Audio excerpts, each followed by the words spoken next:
100 days since US President Donald Trump took office again. We want to just talk about that for a bit. What's Wall Street's assessment of his first 100 days? Well, look, I think that we have a lot of things happening all at once.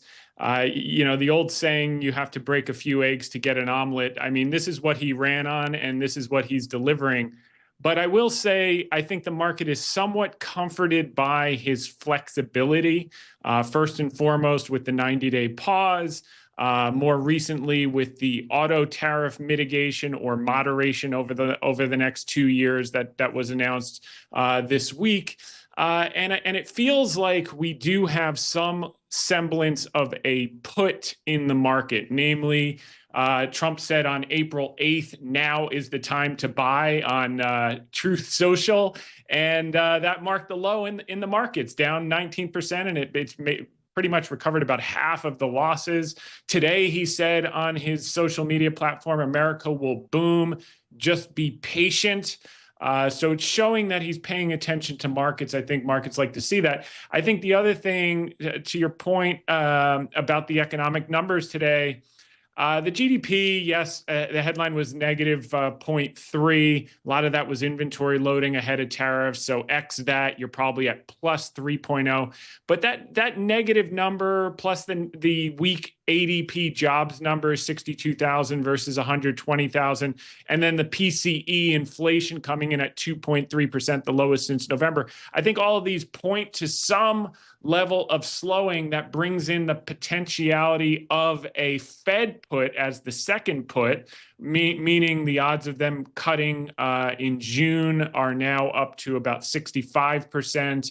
And then finally, the Treasury was out this morning talking about enhancements to their buyback program, which is pretty important because they want to bring down long-term borrowing rates. It's just a kind of fancy way of saying they're going to be in the market potentially buying more bonds, and we know what that looks like historically. So those three things point to, yes, they're making these bold moves that are kind of disruptive and causing volatility, but they're paying attention and they don't want it to fall over the cliff. And it's earnings season now. Before we get into the specific results, though, give us an overview for 2025, Thomas.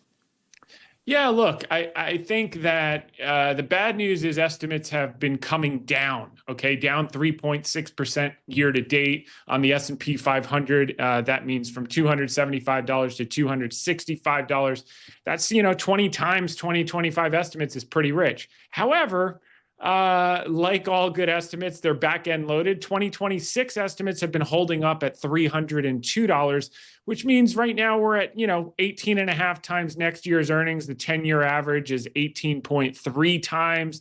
We've had 36% of the companies report, maybe a little more now this week, over 10% earnings growth. So the world is not ending. I mean, Lutnick was out there yesterday saying, I have a deal in my back pocket. It just has to be approved. The administration continues to meet with CEOs like Walmart, Target, Home Depot. So they're getting the proper feedback. And the most important thing, I think, is that sentiment has been fully flushed out. Hedge funds and CTAs were record sellers on April 8th in the hole at the worst possible time. So they're going to be forced buyers as we get any semblance of good news with deal flow. And if Lutnick is correct and we get an announcement, you're going to get a lot of people forced to buy.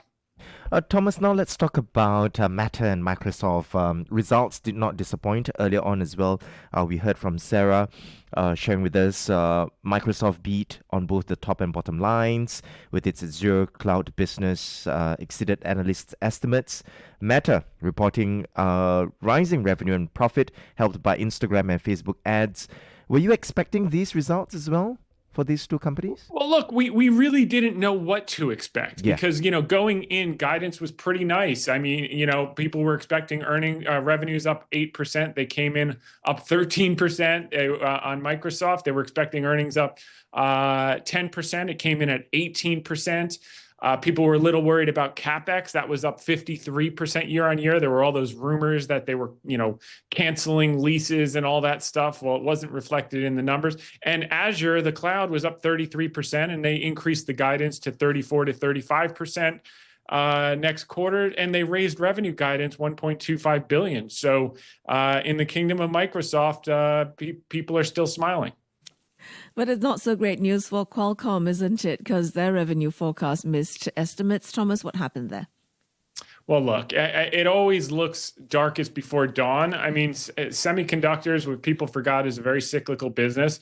We're probably at or near some of the troughs in the semiconductor cycle. I think there's going to be opportunity, but it's going to take a few quarters.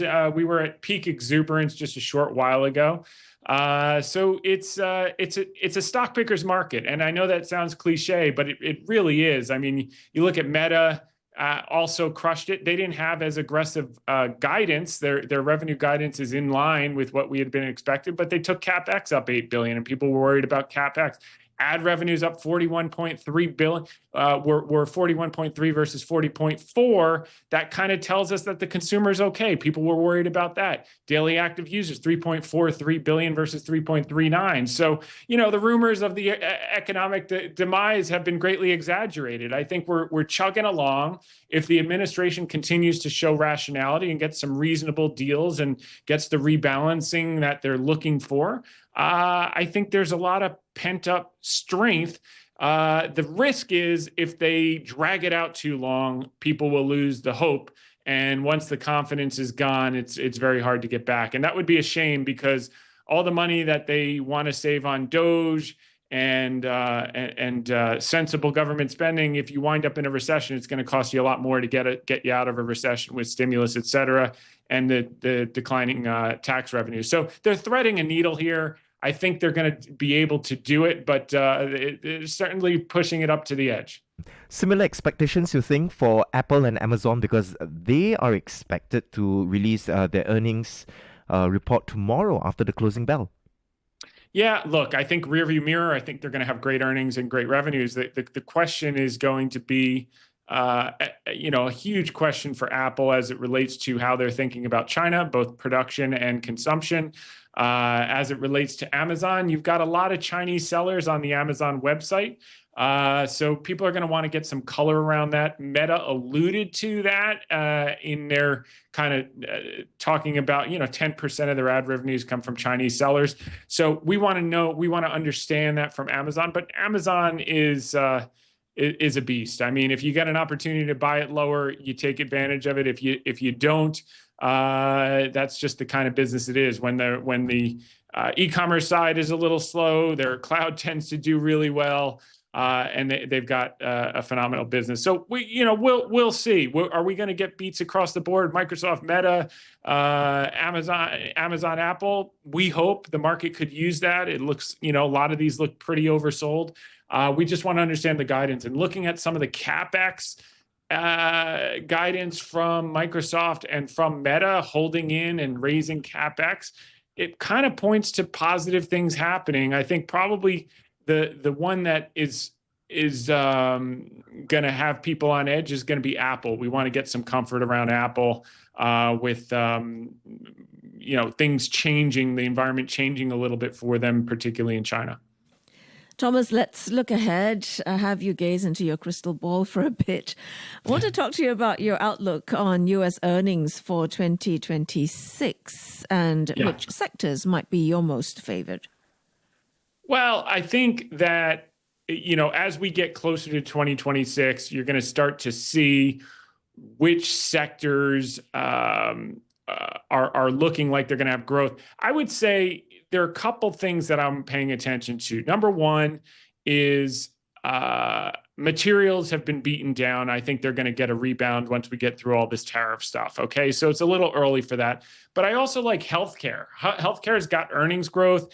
It has the benefits of being defensive. It has the benefits that it's sold off enough, particularly biotech. We've had a new FDA commissioner appointed, Dr. Macquarie from Johns Hopkins. He wants to focus on innovation and streamlining regulation.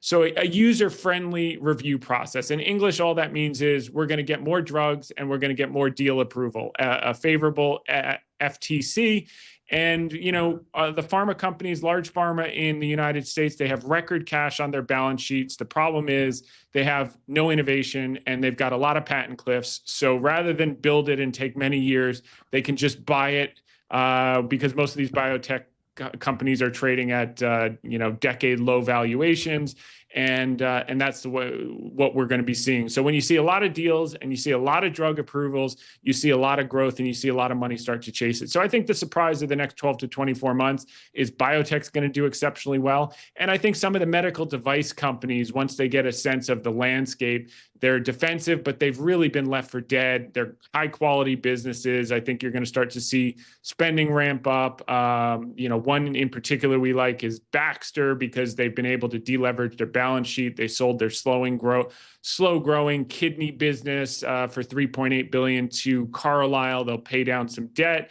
and their multiple is probably going to re-rate back to more normalized levels from 11 times back to 15 times as they focus on the IV business, the nutrition business, medical devices, and their pharma. So the next catalyst for that company will be a new CEO announcement. And you've got time to own it. They're going to report earnings. I don't know what earnings will be tomorrow, but if you get weakness, it's probably a time to get involved, in our opinion, not advice.